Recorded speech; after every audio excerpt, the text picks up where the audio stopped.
and to the republic for which it stands, one nation, under God, indivisible, with liberty and justice for all. Staff, please call the roll so we can establish a quorum.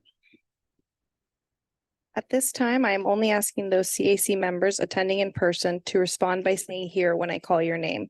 I want to remind you to unmute your microphones by pushing the button on the base prior to responding. Ryan Rossi is absent. Lily Charlotte Landstrom. Aquanette Tyson Thomas. Here. Kate Layden. Here. James Garvin. Here. Mark Bruner. Here. Paula Ryan.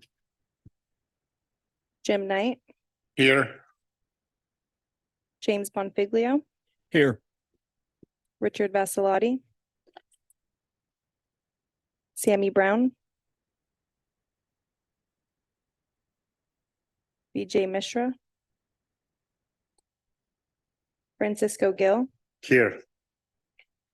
Myron Uman. Here. Harleen Kennedy is absent. Brian Rosen. Here. Greg Fagan. Here. James McCormick. Here. Gwendolyn Lowry. Albert Richwagon. Here. Win Dang is absent. We do not have a quorum. Thank you. 1, 2, 3, 4, 5, 6. Apologies. Staff, are there any modifications to the agenda? No, Mr. Chair. 13. 13. We do have a CAC quorum. Members, are there any objections to allowing these members? There's no other. Yeah, there's nobody online, so we're Nobody good with online? that. Yep. Got it. Moving on.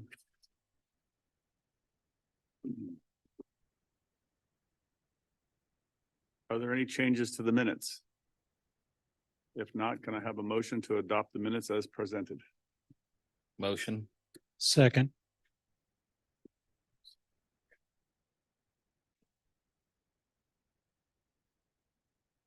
Made the first motion? Mr. Gavin, I have a motion by Mr. Gavin and a second by Mr. Bruner. Any discussion? All in favor? Aye. Aye. Aye. Aye. Instructions on how to provide public comments are included in the agenda. Staff, have any general comments been received? No, Mr. Chair. At this time, I want to invite any CAC member to comment on items not already on the agenda. For members participating remotely, please utilize the raise hand feature in the Zoom platform and then remember to unmute your microphone once you are recognized. Mr. Knight. How's everybody doing today? Saw an article that was in the news again the other day about the $700 million shortfall that Palm Beach County has right now. And I was curious how that's going to affect some of the various roads and things like that and so forth. If we had any feedback from the staff on that at all. And Andrew Euler, I can respond quickly on that. That $700 million shortfall. So the funding when it comes to the capital improvement program for engineering there, that is dead mostly for the local shortfall. So a lot of it's paid through for impact fees, gas taxes, and other sources they have through that. Some of those projects they have in that shortfall could be pursued for discretionary grants. And the county is pursuing a few of those projects for discretionary grants.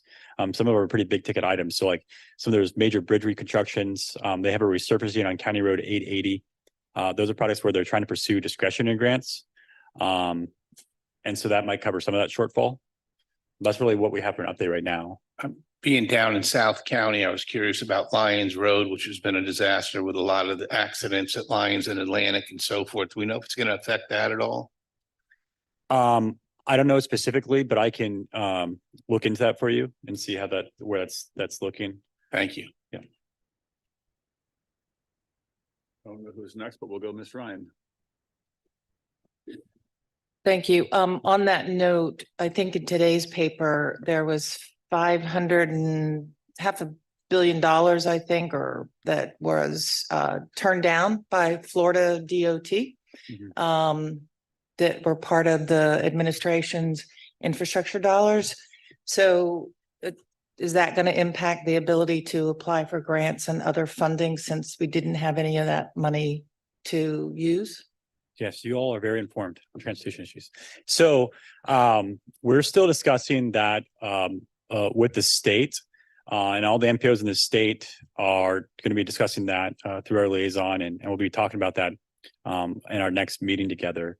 And so what Ms. Ryan is referring to is there's this carbon funding out of the new infrastructure bill, and so it goes towards carbon reduction. We received a letter from Secretary Purdue about the state turning down or not moving forward with a carbon reduction strategy and the funding associated with that. And it's roughly, I think it's $340 million or so. I can remember off the top of my head around that much. So we don't know the full implications of that. That money is split up between, it's a formula program. So the state has money to spend on carbon reduction through their carbon reduction strategies. And then the MPOs, such as the TPA, also receives a portion of that. I think we receive probably, I want to say it's around $3 million a year to put towards those sort of eligible projects. And so that would be potentially impacted. We haven't received like formal guidance on that yet. You know, we already have money in the program on various projects for carbon reduction statewide. So I'm not sure how that's going to be impacted and if EPA has to now go back and reprogram or pull some funds for those. But there's still something that we're learning more about. But correct, yeah. Could I follow up with that on the same vein? So last week, I believe it was that the on-demand system that I guess have been worked on for years. And there was a presentation which aligns directly with carbon emissions strategies. Do we know if that is going to be impacted? And are we once again going to have to sit and not really look at a system that we all know needs to be upgraded and integrated on a broader level? Is this on-demand system referring to something that Palm Tran is implementing? Or was It came from, I thought you guys were involved in it, but it must have come from Palm Tran. Does anybody else know about the workshop and community outreach and engagement? I want to have some of our staff who did multimodal, maybe The question. yeah. Brian's going to try to answer that question. Right. Hi, Brian. The on-demand system that the county has been working with other municipalities around the Right. county. Wasn't there a workshop last week? With It an was update scheduled on to it? go forward last week. So Brian Risher, Deputy Director of Multimodal at one of the more recent commission workshops, Palm Tran presented solutions to the county commission and requested their direction to confirm the direction of bringing that request of shifting some of the fixed route transit services to more transportation network company vouchers or to on-demand services consistent with the transit development plan. So what that means is when you have your phone, you can download an Uber and Lyft voucher directly to your phone from Palm Tran's website, use that to get credit towards using a trip, which would normally be served by a Palm Tran route. The benefit of that is that they're shifting lower performing routes to those types of services and also providing a door-to-door service rather than having to provide service along a strict route that's fixed. That did go before the Palm Tran Service Board meeting in October. That was recommended for approval. And the agency, Palm Tran, initially desired to move that meeting up to the commission on the most recent workshop. I believe that, you know, due to Executive Director Forbes passing, they're substantially impacted Palm Tran's plans. And while they are sorting out their staffing and their needs at the agency at this time, they've delayed that request to go back to the county commission for final approval.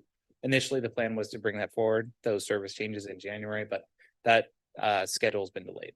So really, my question relates to the funding. So any of these Sure. funding withdrawals, will they No. impact? So that's been funded in a way that will allow it to move forward whenever they get there. So that's been funded system. in three separate ways. First, with operational efficiencies.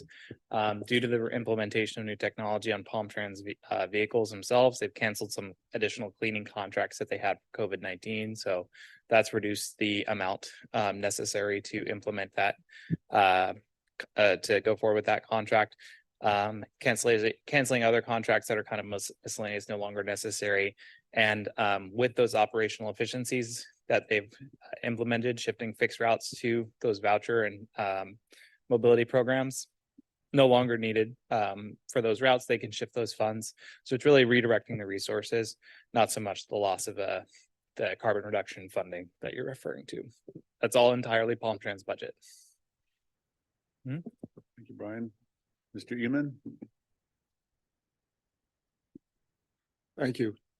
The discussion of Palm Tran reminds me that my memory may be bad, but we focus most of the time on roadways and occasionally on rail. But we rarely talk about the port. It's probably been 5 or 6 years since we've talked about the airports. And I don't think we've talked about Palm Tran very recently. And I was wondering if we could ask the staff to schedule sometime over the next 6 to 9 months when they can see opportunities in our agenda to get presentations on these 3 aspects of the transportation system so that we're up to date.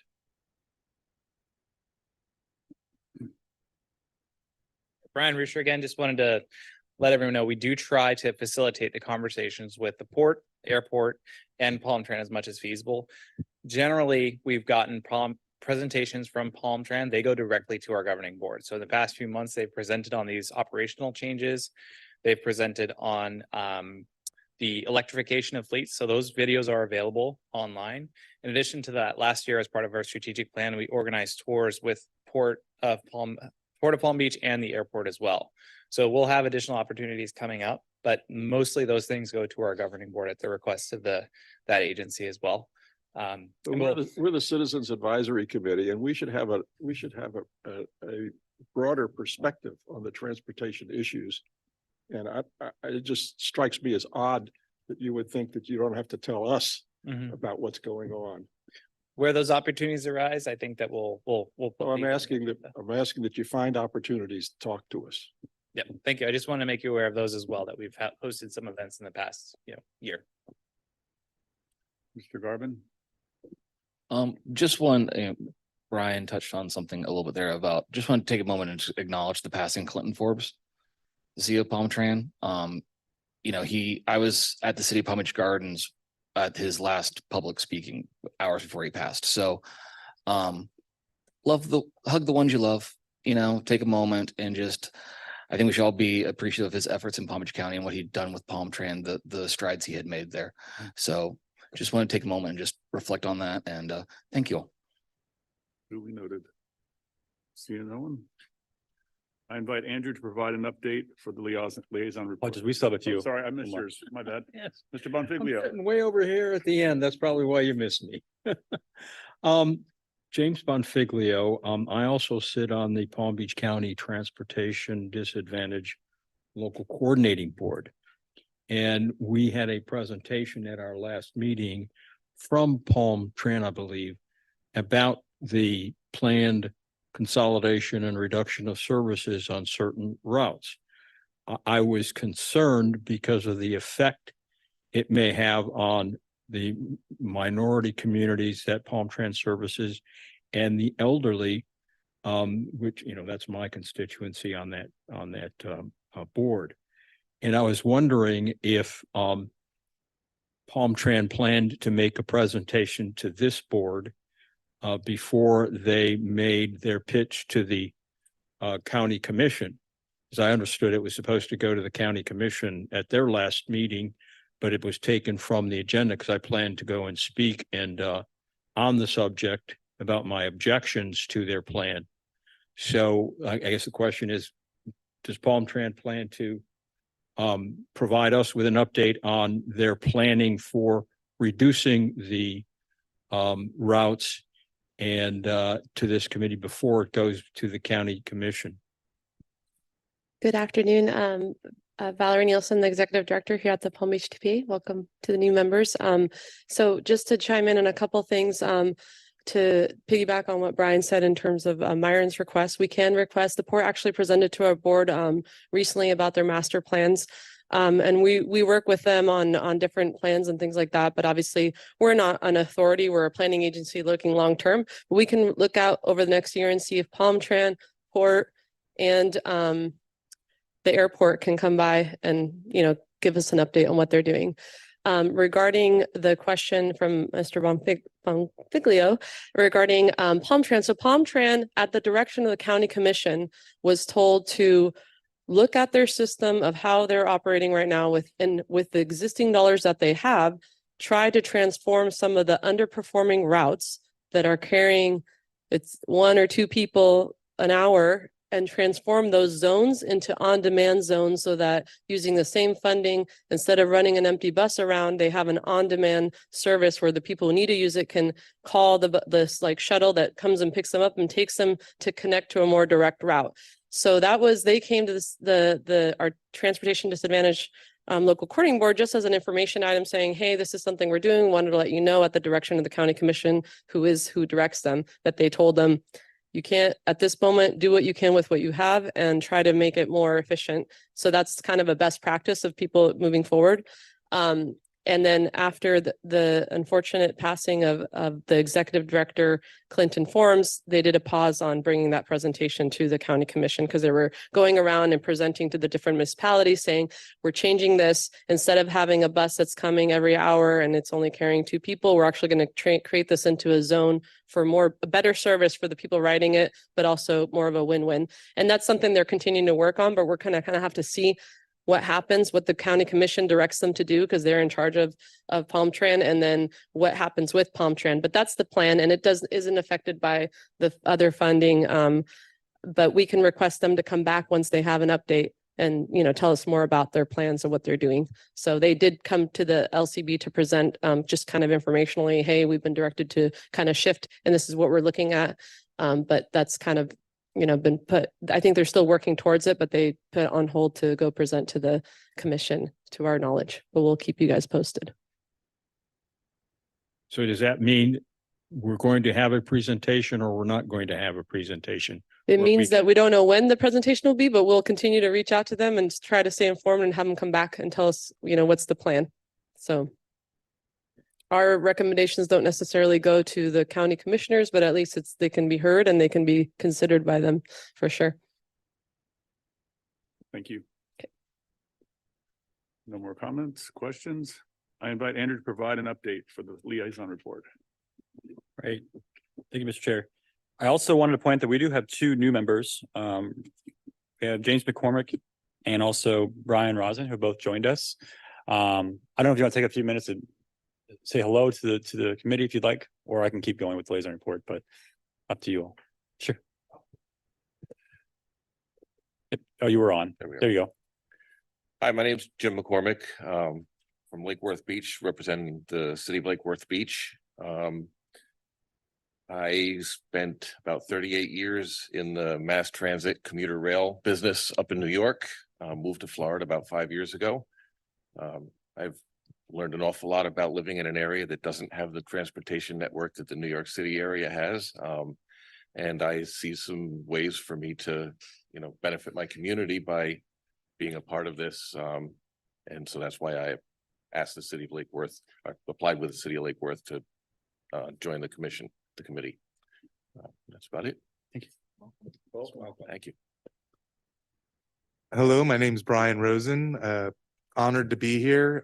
Really excited about multimodal transportation in the future in Palm Beach County.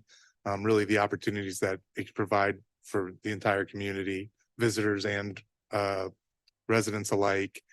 And my background's in commercial real estate, mostly on the brokerage side. I also do development, and I have had the opportunity to do some work with the FEC on turning some blighted property into parking and lighting and sidewalks and other things as well. And just see a lot of opportunities in that area. Welcome. Yes, welcome. Thank you. I'd also, our first update for us is also a new member of our staff. I'd like to welcome Margie Tamblin. She's a planner one who's recently joined us. She's going to be on the multimodal team. And she's here with us today. If you want to stand up, say hello. Thank you. Welcome. So we're excited to have her on staff. Next is update for our Vision 2050 Long Range Transportation Plan. Our agenda is pretty light today. We do have Nathan George, our LTP coordinator, with us in the room. The back of the room has some boards that are set up regarding our process for LTP and a few things we're working on. We have a transportation survey up on the website. We also have a call for products out to our municipalities. Right now, we received over 500 projects so far. So we extended that deadline to December 15th, and then we'll be vetting those. All this information is going to be updated on our website at palmbeachtpa.org/LRTP. But if you have a few minutes after the meeting and would like to learn more about the LRTP process and what we're doing right now, finishing up the goals, objectives, and strategies, that's on the boards today. Next is we'd like to congratulate Boca Raton on adopting a complete street policy at their last council meeting, and that was on November 28th. So that is another one we added to adopting a complete streets policy here in Palm Beach County.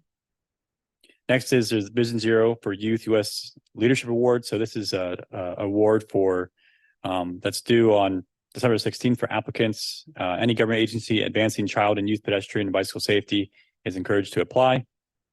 The rest are all related to more grants that are out there. But some of them are pretty big ones. There's a statewide Sun Trail program. This is larger pathways throughout the state on designated facilities. Record amount of money that's available for that program. So that's a good one for a lot of our jurisdictions to apply for. We have our Transportation Alternatives Grant that's live right now for our cities. Next is the Safe Street Summit. And so annually, there's a Safe Street Summit that's hosted between our three counties. So Miami-Dade, Broward, and Palm Beach. That's be from February 29th to March 1st. It's going to be hosted at the Intercontinental Miami. And there's more information at safestreetsummit.org. So that's been a really great summit, and there's been a lot of partners there. And if you'd like to attend that, just reach out to me, and I can get you information on how to attend that. Next is a series of other grants that are available. Good resource that we always put on the liaison report for our partners. Same for this Road to Zero Community Traffic Safety Grant. That's another one that's on the website towards safety. Next. And then lastly, governing board meeting is going to be on December 14th at 9 a.m. And then for the TPA newsletter, if you haven't signed up yet and you'd like to sign up, actually, is anybody who is wishing to still sign up for this who hasn't recently? Our service has been down for trying to log into the website to sign up. So I think, was it Brian Rosen, you'd like to be added? Okay, I don't know if you I believe it was down recently, so I'm not sure if those are working. Okay, so both James and Brian will add you to the list. Is there anybody else who's not signed up for a newsletter that you'd like us to manually add? Just in case, because it sounds like some of these weren't going through recently. So show of hands, anybody else who's not signed up yet who would like to be signed up? Okay, so I'll be adding those two. We'll make sure you're on the list. And then that's all I have for you. Thank you, Andrew. Staff, are there any public comments on this item? No, Mr. Chair.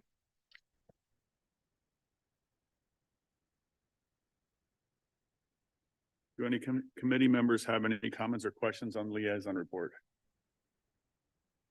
Seeing none. Action item 2, motion to elect officers. First, I'd like to open the floor to nominations of the chair. Yuen Deng is currently the chair and prefers not to continue in the role unless there are no other nominations. Are there any other nominations? I nominate you. So that would be the second portion of the Oh, statement. Second, I would like to open the floor for for the co-chair, and I would consider being the co-chair, but I do not want to be the main chair.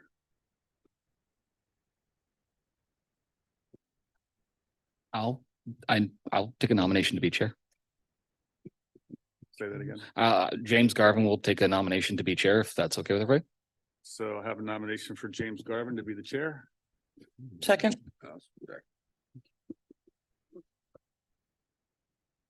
Can I it says a show of hands? All right, otherwise I'll close the nominations and call for a hand vote for the nominee. So all those in favor? All right. Congratulations. There we go. Something about James is on this committee, right? Thank you all. Thank you. Second, I would like to open the floor for the nomination of the vice chair. I am currently the vice chair and would consider being the vice chair again to continue in the role. If there are any other nominations, please bring them forward. Otherwise, close the nominations and a call of hands for each vote of the nominee. All right. There we have it. Thank you.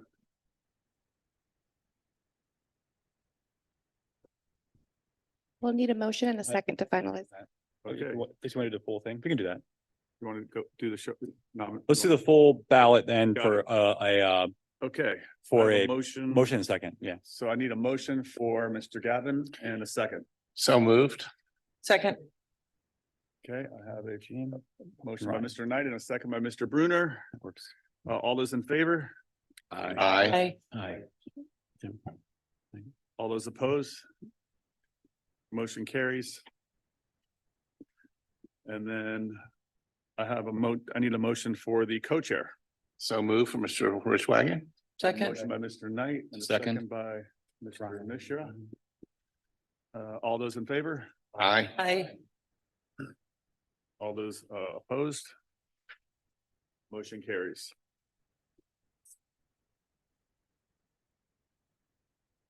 I'd like to invite Andrew Uren to present this item of informational items on the I-95 managed lanes preliminary design and engineering.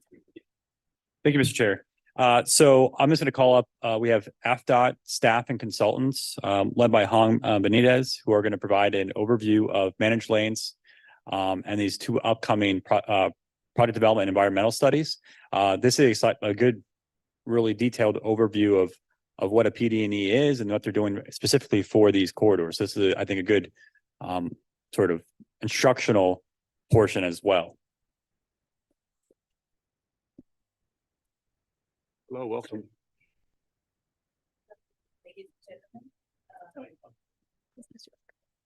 Oh, thank you. Good afternoon again, ladies and gentlemen. Thank you for the opportunity to come in here to give this presentation. I am Hong Benitez. We're presenting two I-95 managed lane project. The total length is from south of Lincoln Boulevard to on the south of Lincoln Boulevard and to the north of State Road 704 Okeechobee Boulevard. I am the project manager for the segment from Lincoln Boulevard to south to 6th Avenue South. And then Vanita Sinai is the FDOT project manager managing from 6th Avenue South to Okeechobee Boulevard. And our consultant for the southern segment is Stantec. And the project manager is here with me, Gabriel Perez. And for the northern segment, AECOM is the consultant, and then it's represented by PM Julio Bucle. This presentation will serve as a kickoff of these two PD&E projects. And we're having the same information presented to TAC, CAC, VSAC, and the TPA board. The purpose of this presentation is to introduce the two PD&E projects. And then also we want to inform the TPA on FDOT's project development process, project delivery process. we want to introduce the project limits of the two PD&E studies. We will provide some project background information and explain why PD&E study is needed. Also, we want to present to you the PD&E process that includes engineering, environmental assessment, and then public involvement. And then also, we're going to provide a schedule and contact information for these two projects. The delivery of FDOT transportation projects is usually a 6-phase process. The first phase is planning. Our planning phase was conducted as the I-95 Managed Lane Master Plan, which preliminarily evaluated managed lane improvement and was completed March of 2019. This planning study led to the current PD&E studies that we're presenting today. After the PD&E, we will move on to design, right-of-way acquisition if necessary, construction, and ultimately the maintenance of the facility.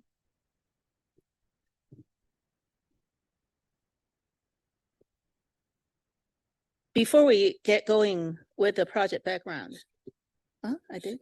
Yeah, you skipped one. I skipped one. Oh, this one. Sorry. Before we get going with the project background, I would like to explain how we define a managed lane and what some of the benefits of managed lanes are. It is a very busy slide. I'm just going to read out one paragraph. Managed lanes are an innovative solution to congestion management. They are usually newly constructed travel lanes with access limited to specific vehicle classes by a toll or vehicle volume. Managed lanes are highway facilities or a set of lanes where operational strategies are proactively implemented and managed in response to changing traffic conditions. So what managed lane can do is to provide users an additional transportation choice. They also offer more predictable travel time. Managed lanes help manage congestion, which in turn will lead to less fuel consumption and air pollution. Also, managed lanes provide transit agencies with a potential new corridor.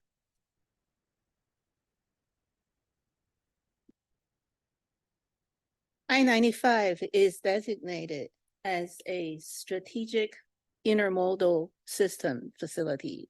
In short, it's SIS facility. And it is also a national highway system facility, as well as an emergency evacuation route. The I-95 Managed Lane Master Plan, completed in 2019, looked at identifying long-term capacity needs along I-95 from Linton Boulevard to the Martin County line. It considered several managed lane concepts and ways to address segment operating below the acceptable level of service for a SIS facility. You can see the map on the right. That is the limit for the planning study.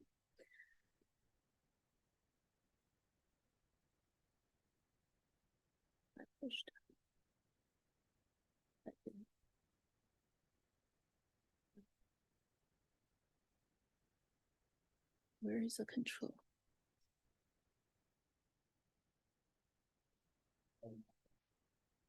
Oh, okay.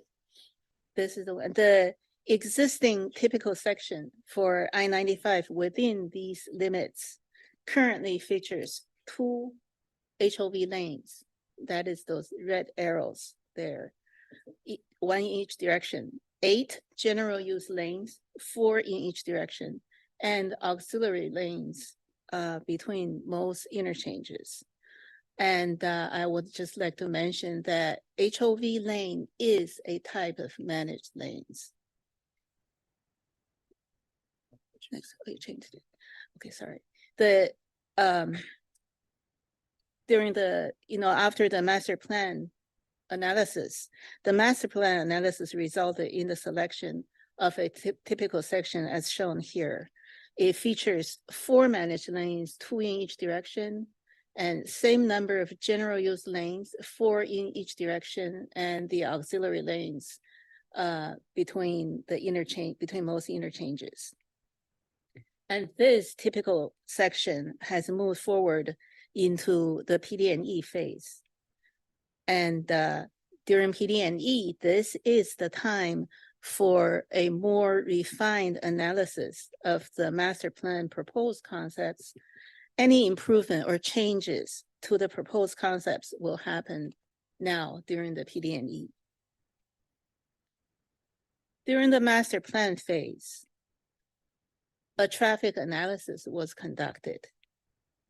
FDOT have coordinated with agencies, and then the coordination was held in order to establish preliminary managed lanes access locations. This is a very busy slide, but we want to look at the two blocks to the right. On this slide, the ingress into the managed lane is shown with a blue arrow, and then the egress from managed lane is shown with a red arrow. These locations were studied, recommended during planning study, and will be reevaluated using our updated traffic information that is now, and coordinated with stakeholders, elected officials, local agencies, and affected communities, affected municipalities during the PD&E study. During the development of master plan, a robust coordination, including the many stakeholders, were done, and then this was the list of the stakeholders within the corridor. We will be reaching out once again to all the stakeholders within our PD&E study limits to ensure that we receive the feedback necessary to achieve project consensus and deliver successful projects. A PD&E project. The first 2 PD&E studies just came out of the master plan are shown here. On the left is what we refer to as the southern segment. It starts from Linton Boulevard and ends at just north of 6th Avenue South. And then to the right is the northern segment. It starts from 6th Avenue South to ends at Okeechobee Boulevard. These studies traverse the cities of Delray Beach, Boynton Beach, Lantana, Lake Worth Beach, Lake Clark Shores, Glen Ridge, Cloud Lakes, and West Palm Beach. And I'm going to turn the presentation to my consultant PM for further discussion of PD&E process. Thank you, Hong. Good afternoon, everybody. My name is Gabriel Perez, and I'm the project manager for the southern segment that we'll be discussing today. So as Hong previously mentioned, there's 6 phases to the FDOT transportation project delivery process. The master plan was the planning phase completed in 2019, and we're currently at the PD&E phase. So the purpose of a PD&E is to cover the engineering alternatives and evaluate the environmental impacts of those alternatives. We also want to make sure that we're complying with all state and federal regulations and laws. And this is the time to secure funding sources for the projects. During the planning phase and in coordination with the agencies, the project objectives were determined upon for this project. And we're going to be looking at ways to increase capacity to meet travel demand, assess the operational and safety needs of the corridor, enhance connectivity, and also we'll be working with the multimodal agencies due to the proximity of the airport, Tri-Rail, Palm Tran, and so on. The PD&E process begins at data collection. We're currently in the process of completing the data collection, and we're going to be moving into the concept alternatives. That'll be the next phase. The engineering and environmental analysis will follow followed by an alternatives refinement. And then we were able to complete the engineering and the environmental documents for the study. Public involvement is a continuous process from the beginning, even from the planning phase all the way through design and construction. And we're going to have a lot of public outreach as part of this project. This is the first step presented to the TPA and the subcommittees. On the slide, we're highlighting an alternatives public workshop. That's one of the milestones we're going to be presented to the public, showing them the alternatives under consideration as well as the impacts. And then we'll go back to the public for the public hearing where we present the recommended alternative for the corridor. From an engineering standpoint, we'll be looking at roadway geometry.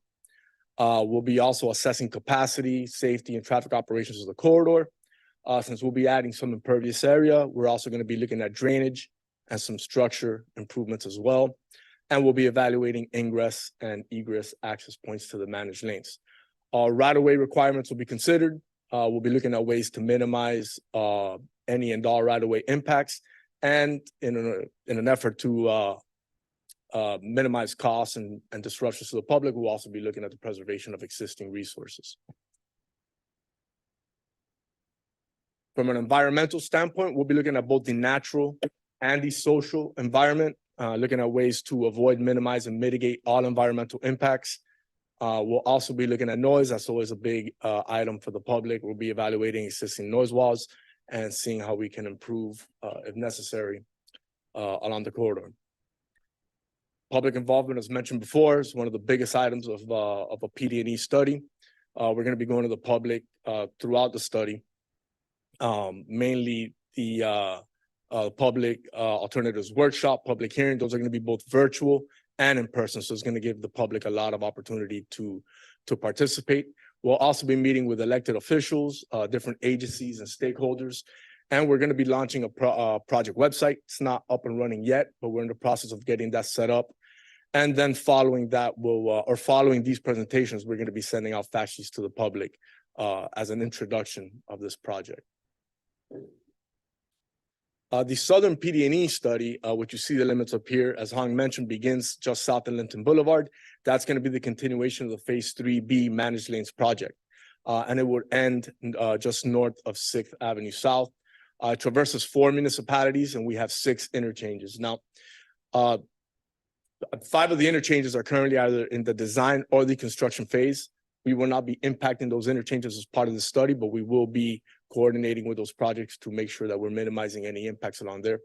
And I also wanted to mention that the South Florida Rail Corridor runs along the west side of the project.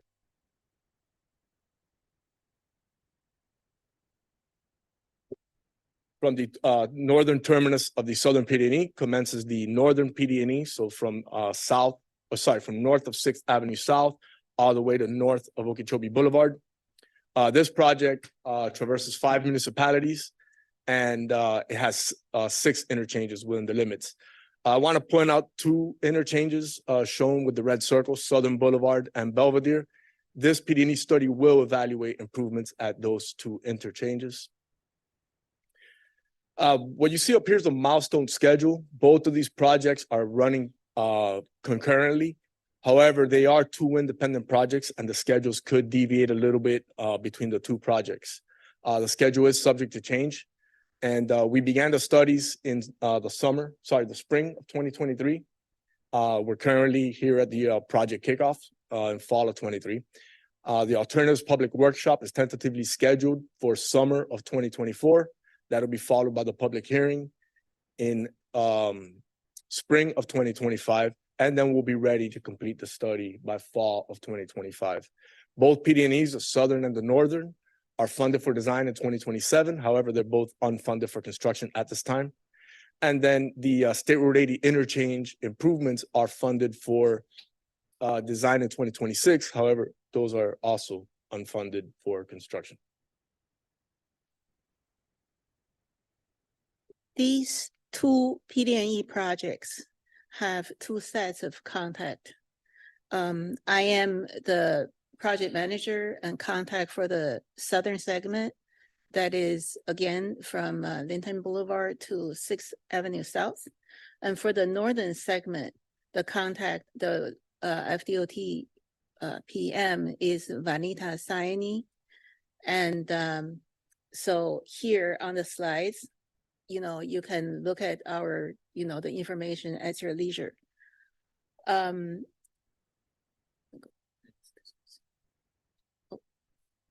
Okay.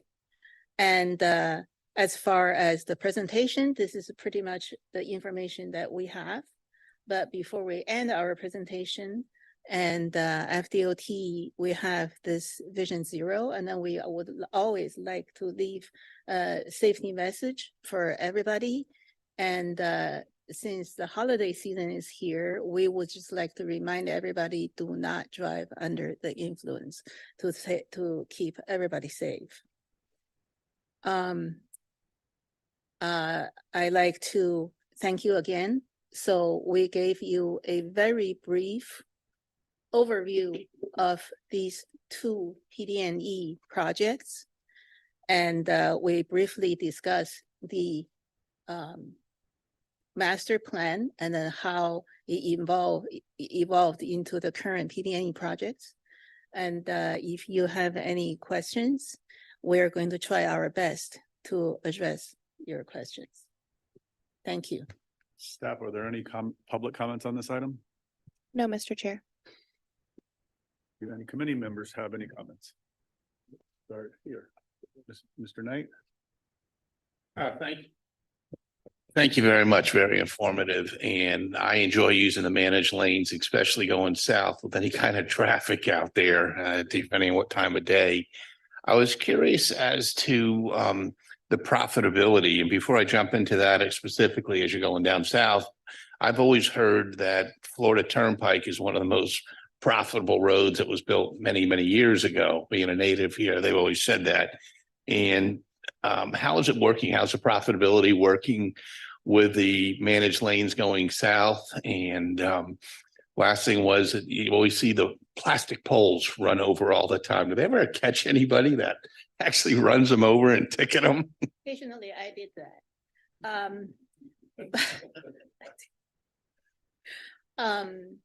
As far as the toll profits, right now, that is more of a policy item.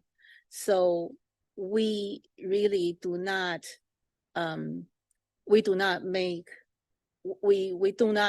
are going to build what it needs to toll. But whether it is going to have toll or not at this point, we do not know, because there are some managed lanes are not tolled.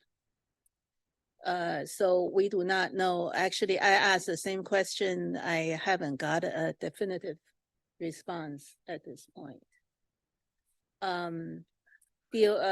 But Florida Turnpike does manage all the toll facility, so we need to coordinate with them closely as far as the toll facility that we're going to build.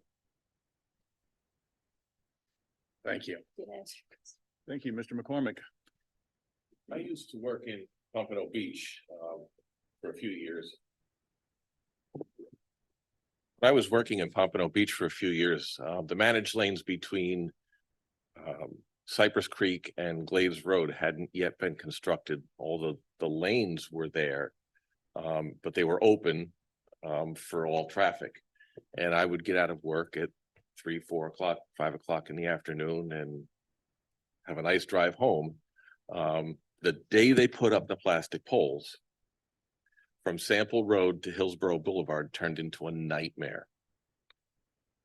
Congestion in the general use lanes, while the almost unused toll lanes went by freely.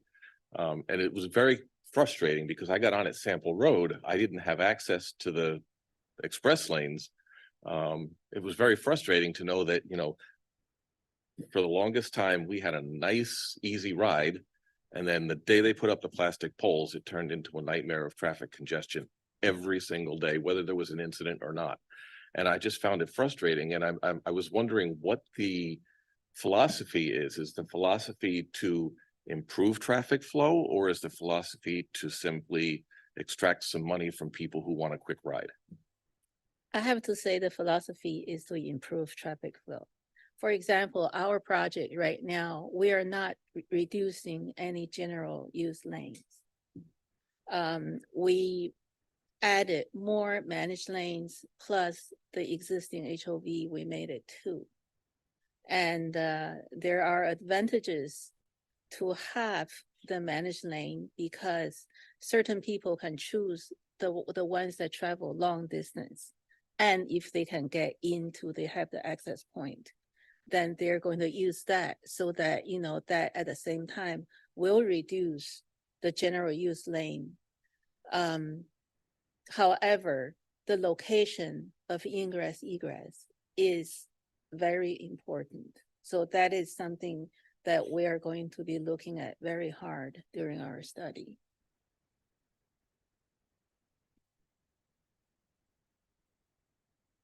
Thank you. Mr. Mishra? Thank you. So do we have any idea on the timeline when the actual design and construction is going to be happening? General idea.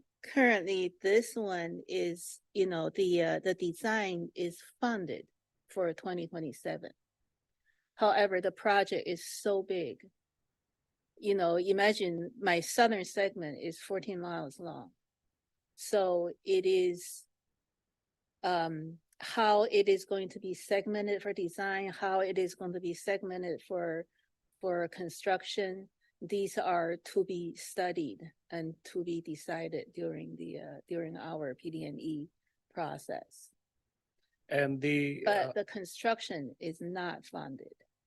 so it can be anywhere after 27. Yeah, you know, I mean, you can start, the design start there. Imagine if you have that much design work to do, you know, it will take years for the design to complete. And then from there, for construction to start, that is, it is down the road. So I imagine, in addition to the funding, you know, there is a reason that it's not funded yet.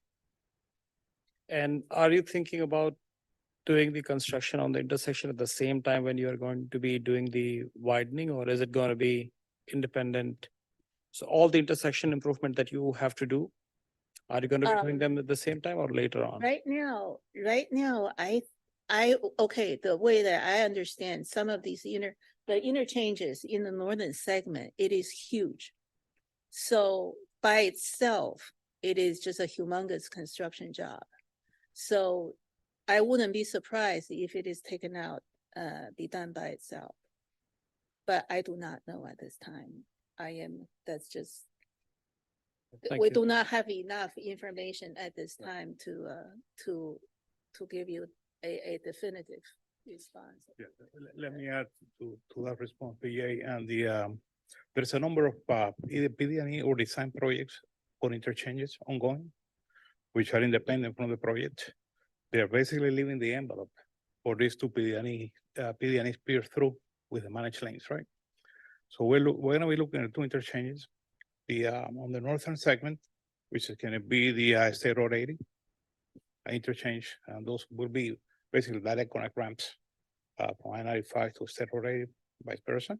And then some ramp improvements mainly on the Okeechobee Boulevard interchange. But I mean, like Hong is saying, you know, it's such a big program. And by the way, there's another PD&E to the north of Okeechobee Boulevard, which is not funded yet for PD&E. So it is such a huge program that the segmentation will be proposed, if you will, after the PD&Es are completed. But nothing is funded for construction yet. So the way it might be constructed, you know, it depends on how the funding becomes reality. Likely some of the interchanges that are already on the PD&E independent or design will be constructed first. And there will be, you know, the other two projects coming after, you know. Thank you. Right. One quick follow-up on that one. This is for DOT actually. So do you think it's going to be beneficial because these are so huge projects? DOT is going to be looking after PD&E, go for a design build on these to expedite some of these projects because these are very long time projects you're talking about. It would make sense to do that, but we do not have that method determined at this time. Okay, thank you. Yeah, let's be on. Mr. Erman? My question really is about the master plan for this, not the PD&E. And so I appreciate that you may not be able to answer it. The question was why, my question is what the rationale was for terminating the north project at Okeechobee Boulevard rather than, for example, at Palm Beach Lakes. There's a distance, of course, but the congestion between those two interchanges is really pretty significant and Okay, I mean, I can give you the answer, which is not really the answer you're looking for. The way it was segmented for PD&E purposes doesn't mean that it will be the way it'll be constructed. Because it continues all the way to Martin County line. When we did the master plan, it was the whole 38 miles. So you can imagine, right? And then 4 PD&Es were recommended, but DOT generated 3 out of the 4. So the segmentation at the point was different. The previous meeting this morning, we had the same question. Why don't you extend the limit of the northern segment just a little bit up to the north? It would make more sense. It's the same question you have. So I guess that, that'll be taken back to the department and be discussed if they want to do that now, or they just want to, wait until the next phase, the next PD&E is funded. And then, both PD&Es will tie together the same way we're tying the north and the south.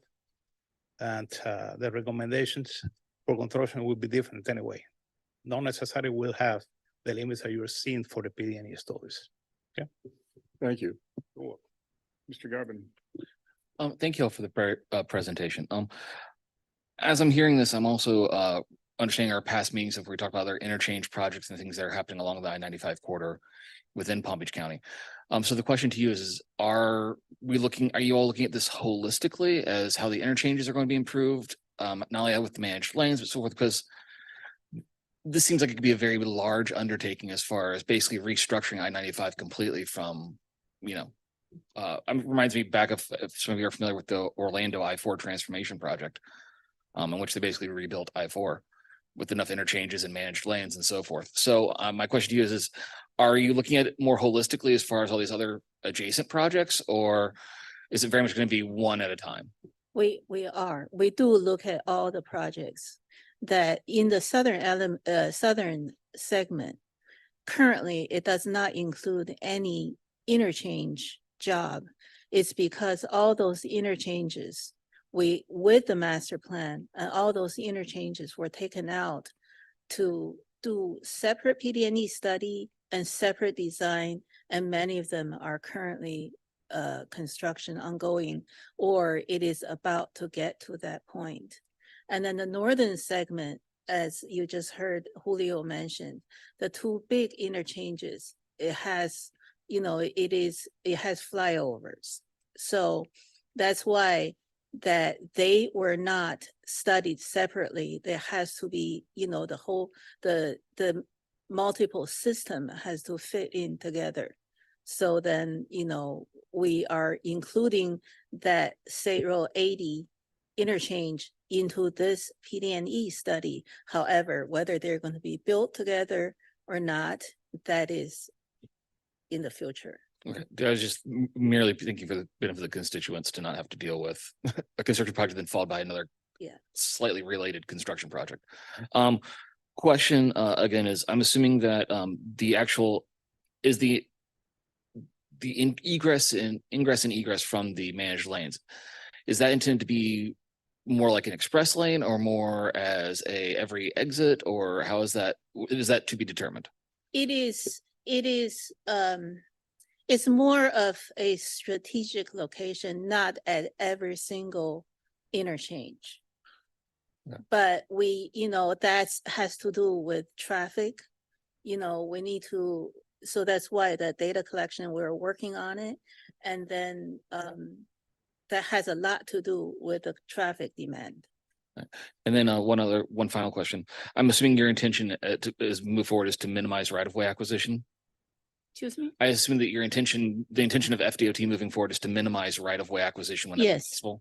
Yes. Okay, great. Really to avoid. Please. Okay, we're at least right now within the southern segment, the concept has recommended that there will be no additional right of way needed, except for later on if stormwater becomes an issue. But for the northern segment, because of the layout of the two big interchanges, we just do not know what is the best way.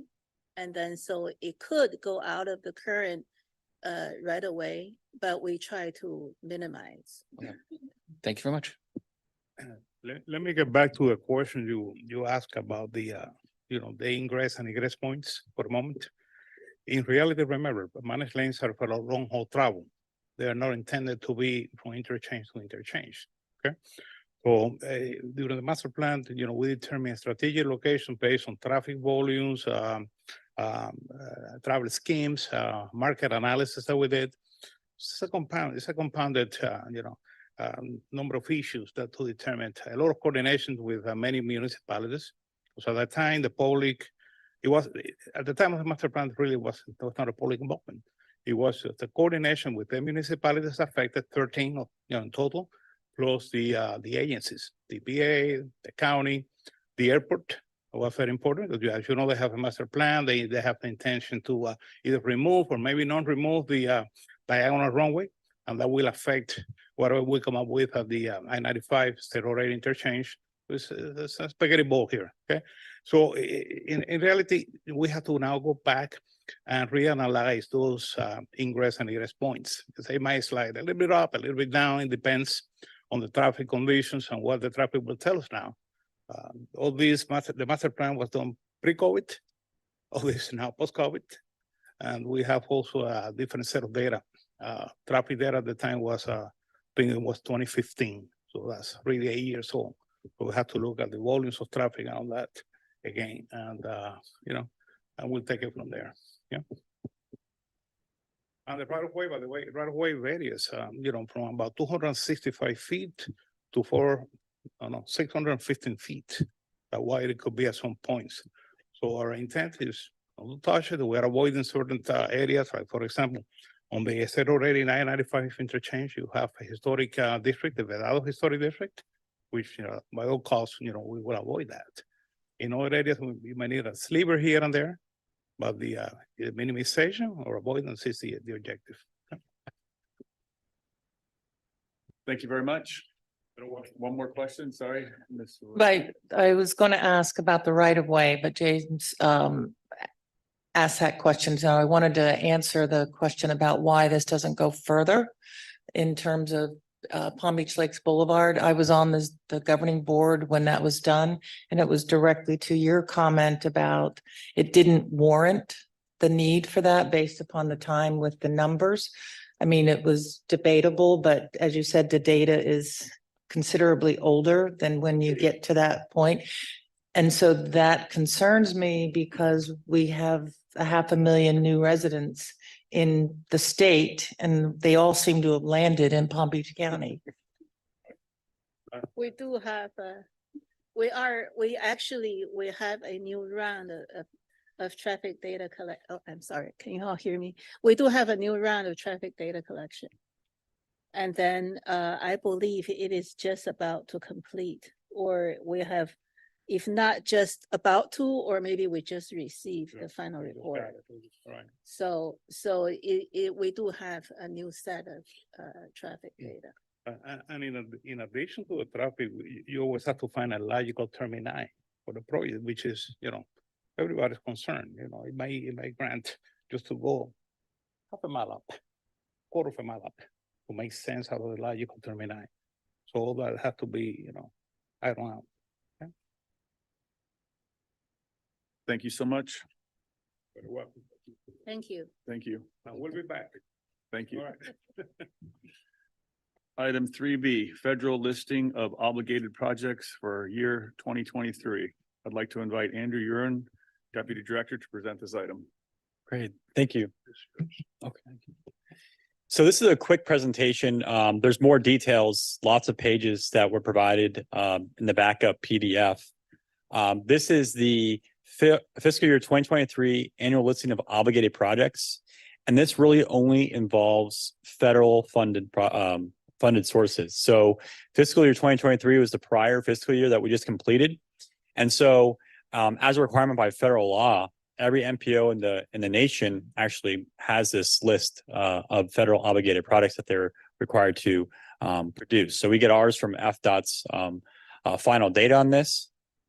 And with this, we have a 5-year transportation improvement program. That's our 5-year funding and programs and projects and funding sources. And it lists out the federal and state funding sources in that.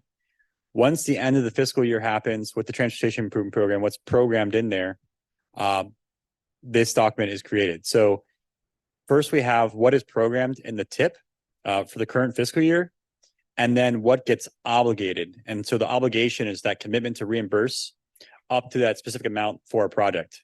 So for example, a product manager has a product that they are, it's programmed in the current year. They're seeking the federal funds that then they get the approval from federal government to obligate those funds, and they can start drawing those down. And so that's what that is. Sometimes you do have de-obligation. So they went in for that approval. Federal government said, yes, you can start using those funds and draw them down, and they may not have drawn them down fully.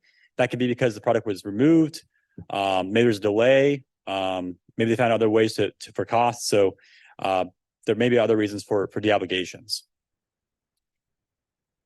The amount of money we're talking about for this federal this fiscal year, for fiscal year 2023, this prior one, is $112 million in federal funding. It is just a small portion of our total funding that we have in the Transportation Improvement Program. The major source of funding throughout the state is the state funding. Federal funds make up around a quarter of all federal funds, or of all transportation funds that we have statewide. So what we're talking about today is the $112 million that was obligated. And in the backup, we did provide a table of the major products with large differences of over $500,000. And what you'll see in the differences is sometimes we have something that's programmed in a TIP, and then what was spent was less than what was programmed. You might also see where we spent more funds than we were actually programmed in the TIP. And the reason why you might have these is there's a few reasons. The first one is, as I mentioned before, product phases might not have been completed and they might be moved to the current fiscal year. So we're currently operating under fiscal year 2024. So you might have a project that was obligated, or I'm sorry, programmed in the current fiscal year, and then it was delayed. For example, State Road 7 was delayed, right? So that one you'll see as programmed in fiscal year 2023. But since that was delayed to an outer year later on, a couple of years from now, you won't see anything obligated really for that product. So that'd be an example of one where there's something programmed, but it wasn't really obligated. You might also see that products swap federal and state funds. So sometimes they're FDOT's doing it to balance out projects and funding eligibilities for projects, and things are shifting pretty quickly. Sometimes there's a lot of things shifting throughout the year. And if it's a small amount, we may not be totally notified of that small shift. So it might not match specifically for that reason. And then the last one really involves multiple years. And this is sort of an important one because it happens pretty often now, is we might have our fiscal year 23 TIP and the product may not exist in there, but then we get this report in that says federal funds were spent on a project. So FDOT has a program called the Advanced Construction Program. And this funding code in our program is always called AC, and then it follows whatever funding code after that. So it might be ACNP. And what this is the state set up a pot of money a couple of years ago for advanced construction of federal aid funded projects. So the products are eligible to be reimbursed with federal funds. They spend state money on it, called advanced construction funds. And then they look to get reimbursed later on, a couple of years down the road, when that federal fund becomes available. The reason why they set up this program was sometimes other states don't use all their federal funds.